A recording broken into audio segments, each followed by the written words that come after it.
Hello everyone, this is Megha Sharma. Welcome to Omega Tech Cat. आज के video में हम डिस्कस करेंगे practical number 4 hypothesis testing. Practical का फर्स्ट पार्ट है conduct a hypothesis test using chi square test and second part है interpret the results and draw conclusions based on the test outcomes.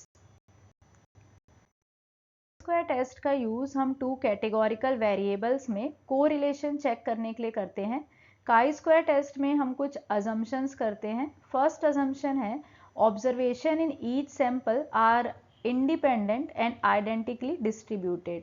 Second assumption है expected frequencies should be at least 5 for the majority of the cells. And last है two categorical variables. Means chi square test categorical variables पर ही apply होता है और जो observation है, जो सैंपल है, वो इंडिपेंडेंट होना चाहिए, आइडेंटिकली डिस्ट्रीब्यूटेड होना चाहिए। सबसे पहले हम इंपॉर्टेंट लाइब्रेरीज इंपोर्ट करेंगे। Import pandas as pd. Panda का यूज़ हम डेटा मैनिपुलेशन के लिए करते हैं। Import numpy as np. Numpy का यूज़ हम न्यूमेरिकल कंप्यूटेशन के लिए करते हैं। Import matplotlib as plt. Matplotlib का यूज़ हम डेटा विजुअलाइजेशन के लिए करते हैं। Import seaborn as sb. Seaborn का यूज़ भी हम डेटा विजुअलाइजेशन के लिए करते हैं।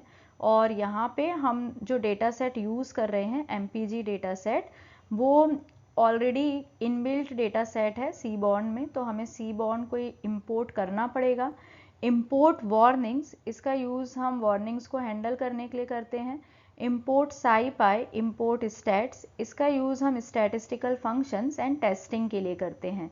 Warnings dot filter warning ignore, इसका यूज़ हम वार्निंग्स को इग्नोर करने के लिए करते हैं। तो जब हम कोड को रन करेंगे तो जो वार्निंग्स आती है उसको हम इग्नोर करेंगे। अब सबसे पहले हमें डेटा सेट लेना है, तो यहाँ पे हम एमपीजी डेटा सेट ले रहे हैं जो कि सीबॉर्न में ऑलरेडी है। तो हम एक डेटा फ्रेम ले लेते हैं और इस डेटा फ्रेम में हम डेटा सेट को लोड करेंगे। तो इसके लिए हम लिखेंगे sb dot load underscore data set और हमारा जो डेटा सेट है उसका नेम है MPG। MPG डेटा सेट में इंफॉर्मेशन है about various car models including miles per gallon, horse power, model year. तो जो भी कार से रिलेटेड अलग अलग इंफॉर्मेशन है वो इस डेटा सेट में है। ओरिजिनल डेटा सेट को प्रिंट करने के लिए हम लिखते हैं प्रिंट डीएफ। ये जो डेटा सेट हमारे पास है इसमें टू मेन कॉलम्स हैं, horse power and model year. हमें ओवरऑल एक्सप्लोरेटरी डेटा एनालिसिस करना है, टेस्टिंग करना है for the relationship between the horse power and model year. तो ये जो दो कॉलम हमारे पास हैं, हॉर्स पावर और मॉडल ईयर, इनमें क्या रिलेशनशिप है ये हमें फाइंड करना है। तो सबसे पहले तो हम स्टैटिस्टिक्स प्रिंट कर लेते हैं। तो कॉलम सिलेक्ट करते हैं हॉर्स पावर और स्टैटिस्टिक्स प्रिंट करने के लिए हम लिखते हैं डॉट डिस्क्राइब। तो इससे एक समरी प्रिंट होगी स्टैटिस्टिक्स की, जिसमें mean, standard deviation, minimum value, maximum value और क्वार्टाइल प्रिंट होगा। तो हॉर्स पावर के लिए हमने जैसे किया है, सिमिलरली मॉडल ईयर के लिए कर लेते हैं। तो यहाँ पे हम समरी देख लेंगे कि इन दोनों कॉलम्स के क्या मेन स्टैटिस्टिक्स हैं, वो हम देख लेंगे।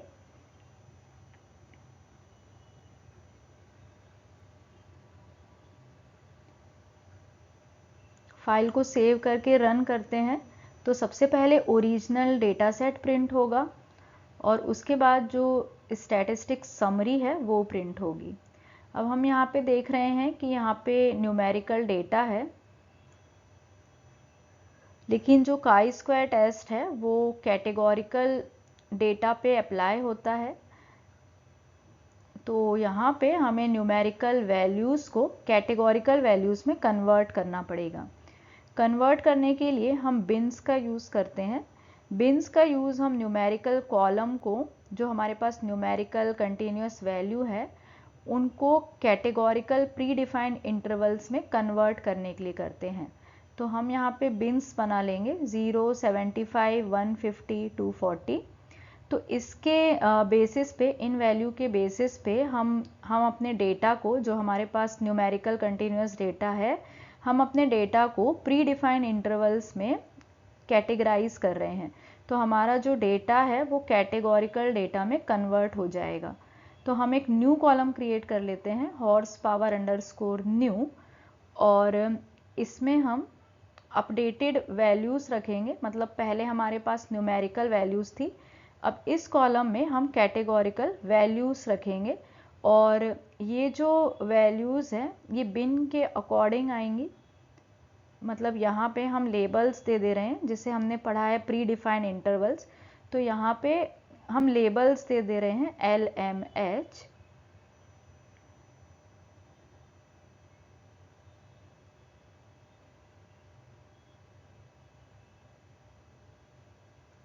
लो, मीडियम एंड हाई।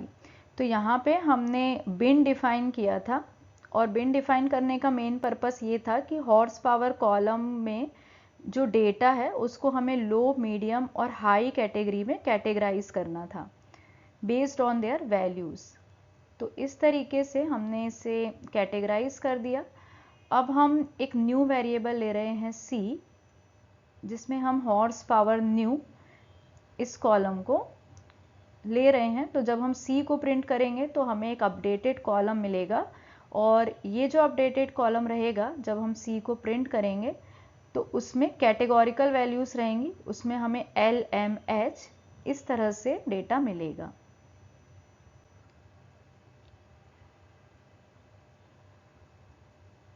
तो यहाँ हम देख सकते हैं कि LMH ये हमें मिला है हॉर्स पावर न्यू जो कॉलम हमने क्रिएट किया है। तो इस तरीके से हम न्यूमेरिकल डेटा को कैटेगोरिकल डेटा में कन्वर्ट कर सकते हैं। अब जैसे हमने horse power new column create किया, सिमिलरली उसी तरीके से हम model year new column create करेंगे। मीन्स सेम प्रोसेस हम सेकेंड कॉलम में अप्लाई करेंगे। जो सेकेंड कॉलम हमारा था मॉडल ईयर, सेम प्रोसेस हमें यहाँ पे रिपीट करना है। मतलब कि हमें बिन्स डिफाइन करने हैं, जिससे कि हम न्यूमेरिकल वैल्यूज़ को प्री डिफाइंड कैटेगरीज में डिवाइड कर सकें। तो सेम प्रोसेस हम यहाँ पे करते हैं। यहाँ पे हम लेबल्स का नेम अलग देंगे, means different label names use करेंगे। LMH हम यूज़ कर चुके हैं, तो इस टाइम हम यूज़ करते हैं T1, T2, T3। बाद में हम यहाँ पे सेम लाइन कॉपी कर लेते हैं, सेम लाइन ही हमें यहाँ पे लिखना है, बट इस टाइम हम यहाँ पे मॉडल ईयर न्यू इस नेम से कॉलम बना रहे हैं। ओवरऑल हमारा जो पर्पस है इस प्रैक्टिकल में वो है exploratory data analysis and testing for the relationship between the horse power new and model year new. लेकिन काई स्क्वायर टेस्ट जो है वो कैटेगोरिकल वैल्यूज़ पे अप्लाई होता है, इसीलिए सबसे पहले हमने इन वैल्यूज़ को प्री डिफाइंड कैटेगरीज में कन्वर्ट किया है।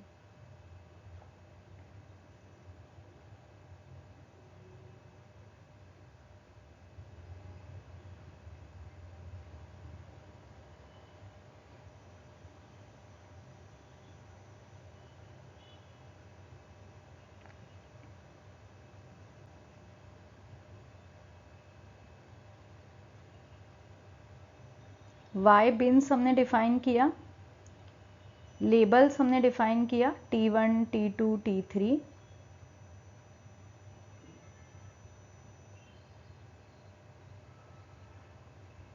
उसके बाद एक न्यू कॉलम बना लेंगे, model year underscore new.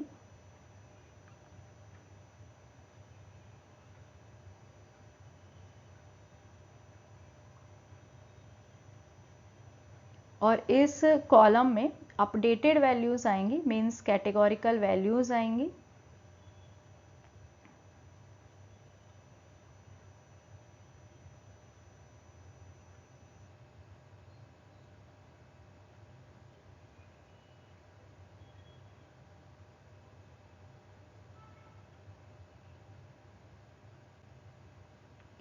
Print कर लेते हैं हम, जो न्यू कॉलम हमारा है उसको प्रिंट कर लेते हैं। तो यहाँ पे हमने एक न्यू वेरिएबल लिया है न्यू ईयर नेम से। तो इसको जब हम प्रिंट करेंगे तो हम देख सकते हैं कि जो मॉडल ईयर वाला कॉलम है वो भी कैटेगोरिकल वैल्यूज़ में कन्वर्ट हो चुका है। तो यहाँ पे हमको लेबल्स मिलेंगे T1, T2, T3। रन कर लेते हैं।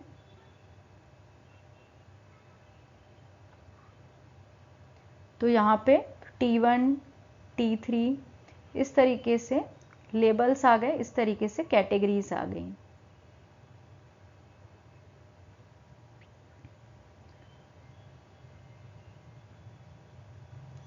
इसके बाद हम एक मैट्रिक्स क्रिएट करेंगे।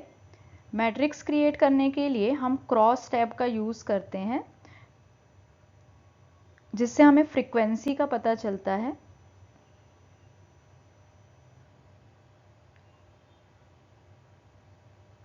Cross tabs giving us the frequency which is occurring in both the classes. तो फ्रीक्वेंसी जो दोनों क्लासेस, मतलब कि यहाँ पे हम फ्रीक्वेंसी देखते हैं कि दोनों क्लासेस में क्या कितनी बार वो आया है, कितनी बार वो अपीयर हुआ है। तो यहाँ पे हम इन दो कॉलम्स के लिए मैट्रिक्स बना रहे हैं, तो इन दोनों कॉलम्स को सिलेक्ट कर लेंगे।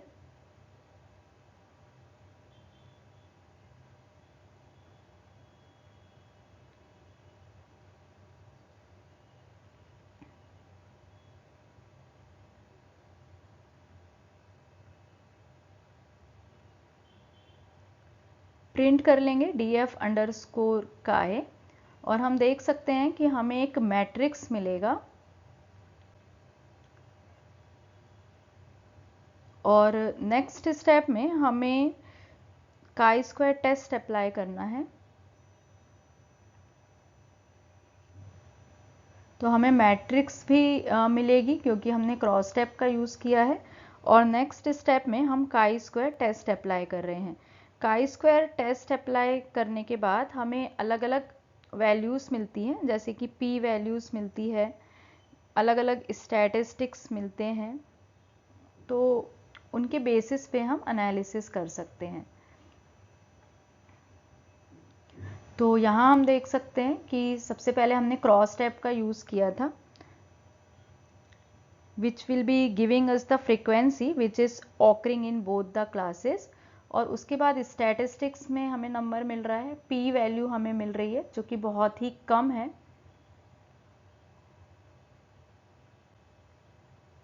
एक्सपेक्टेड फ्रीक्वेंसी, एरे, इस तरीके से हमें अलग अलग वैल्यूज़ मिलती हैं। फुल कोड इस तरीके से रहेगा, इसका आप स्क्रीनशॉट ले सकते हैं। टेस्ट में हमें जो डिफरेंट स्टैटिस्टिक्स मिलते हैं उनके बेसिस पे हम अपने रिजल्ट को कंक्लूड कर सकते हैं। फर्स्ट हमने देखा काई square statistic. This value measures the discrepancy between the observed and expected frequencies. Means observed and expected frequencies में क्या डिफरेंस है, जो उनमें डिफरेंस आता है वो हमें इस वैल्यू से पता चलता है। A larger chi-square value indicates a greater difference between the observed and expected values. Next हमने देखा था DOF means degrees of freedom. This parameter indicates the number of independent observations in the contingency table. It is calculated as number of rows minus 1 multiplied by number of columns minus 1. तो हमारे case में जो matrix हमें मिली थी उसमें 3 रोज और 3 columns थे, तो हमें डिग्री ऑफ फ्रीडम मिलेगा 4। नेक्स्ट सबसे इंपॉर्टेंट है p value. This is the probability of observing the chi square statistic under the null hypothesis. A low p value indicates strong evidence against the null hypothesis, suggesting that there is a significant association between the variables. Typically, if the p-value is less than a chosen significant level, commonly 0.05, the null hypothesis is rejected. तो typically हम 5% level of significance लेते हैं, तो हमारी जो p value है वो actually बहुत कम आनी चाहिए। जितना ये ज़ीरो से कम होगा, जितना ज़ीरो के ये क्लोज होगा, उतना ही अच्छा होगा, क्योंकि p वैल्यू जो है वो बहुत ही कम आनी चाहिए। जितना हमने लेवल ऑफ सिग्निफिकेंस लिया है उससे बहुत ही कम आनी चाहिए। तो p वैल्यू सबसे इम्पॉर्टेंट वैल्यू है। उसके बाद है expected frequencies. These are the frequencies expected under the assumption of independence between the variables. The chi-square test compares the observed frequency to these expected frequencies. If p-value is less than 0.05, there is a sufficient evidence to reject the null hypothesis, indicating that there is a significant association between horsepower nu and model year nu category. तो हमने जो practical perform किया उसमें हमारी जो p value थी वो 0.5 से बहुत ही कम थी, मतलब वो बहुत क्लोज थी ज़ीरो के। हमने देखा कि हमें कितनी लेस वैल्यू मिली है, बहुत ही स्मॉल वैल्यू हमें मिली है। तो ये इस बात का स्ट्रॉन्ग एविडेंस है, सफिशिएंट एविडेंस है कि हम नल हाइपोथेसिस को रिजेक्ट कर सकते हैं। जब हम नल हाइपोथेसिस को रिजेक्ट करते हैं तो उसका मतलब ये होता है कि जो दो कॉलम हमने सिलेक्ट किए हैं उनके बीच में सिग्निफिकेंट एसोसिएशन है। तो क्योंकि हमें नल वैल्यूज़ बहुत ही कम मिली है तो हम नल हाइपोथेसिस को रिजेक्ट करते हैं और ये कंक्लूड करते हैं कि there is a significant association between horse power new and model year new category. अगर हमें p वैल्यू ज़्यादा मिलती, बहुत ही बड़ी वैल्यू मिलती, if p value is greater than equals to 0.05, there is insufficient evidence to reject the null hypothesis. In other words, there is no significant association between horsepower new and model year new categories. Thank you so much for watching till here. अगर आपको video useful लगी है, video informative लगी है तो please video को like करें, friends के साथ शेयर करें। और अगर आप चैनल पे न्यू हैं, आपने अब तक चैनल को सब्सक्राइब नहीं किया है तो चैनल को सब्सक्राइब करें और वीडियो की सबसे पहले नोटिफिकेशन के लिए बेल आइकन प्रेस करें। I am immensely thankful to Nikhil Singh, Dinesh Chaudhary and Ashish Chauhan for their invaluable assistance in the creation of this video.